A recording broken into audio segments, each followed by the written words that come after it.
বাইরে এত ঠান্ডা পড়েছে, তাই ভাবলাম রাতের বেলা একটু মাটন রান্না করা যাক। কিন্তু মাটনে আবার কাশ্মীরি রেড চিলি পাউডারটা না দিলে সুন্দর একটা কালার আসে না। তারপর রান্না করতে গিয়ে দেখি কাশ্মীরি রেড চিলি পাউডারটাই শেষ হয়ে গেছে। তাই ভাবলাম অন্য কিছু দিয়ে একটা যদি অ্যাডজাস্ট করে নেওয়া যায়, তাই চা দিয়ে বানালাম আজকে মাটন। কিভাবে বানালাম চলো তোমাদেরকে বলে দিই। মাটনটা দেখো আমি দই দিয়ে ম্যারিনেট করে রেখে দিলাম। এবার কুকারের মধ্যে সর্ষের তেলটা গরম হয়ে আসলে দিয়ে দিলাম পেঁয়াজ কুচি, বেটে রাখা মশলা দিয়ে দিলাম। কি দিলাম যেটা তোমরা স্ক্রিনেই দেখে নিলে। বেটে রাখা পেঁয়াজ দিয়ে মশলাটা কিন্তু ভালো করে কষে নেব।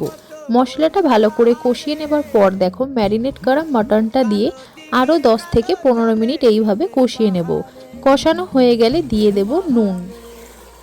এইবার আমি কিছু গুঁড়ো মশলা দিয়ে দিলাম, যেমন হলুদ গুঁড়ো, লঙ্কা গুঁড়ো, জিরে গুঁড়ো, ধনে গুঁড়ো, স্বাদ মতো চিনি। দেওয়ার পর কিন্তু 5 থেকে 6 মিনিট মাটনটা ভালো করে কষে নেব। কষিয়ে নেবার পর যখন দেখবে তেল ছেড়ে এসেছে, এইবারেই কিন্তু আমি দিয়ে দেব চা পাতার জলটা। দেওয়ার পর সামান্য একটুখানি নর্মাল জল দিয়ে দেব। দিয়ে ভালো করে কিন্তু চাপা দিয়ে 10টা গুনে গুনে সিটি দিয়ে দেব। দিলেই কিন্তু তৈরি হয়ে যাবে মাটন। কালারটা শুধু দেখো, এর মানে এই নয় কিন্তু চা পাতার জল দিলে টেস্টটা আলাদা হয়ে যাবে, এরকম কিছুই হবে না, শুধু কালারটাই সুন্দর আসবে। ভিডিওটা ভালো লাগলে লাইক করে দিও, সাবস্ক্রাইব করে দিও। বাই।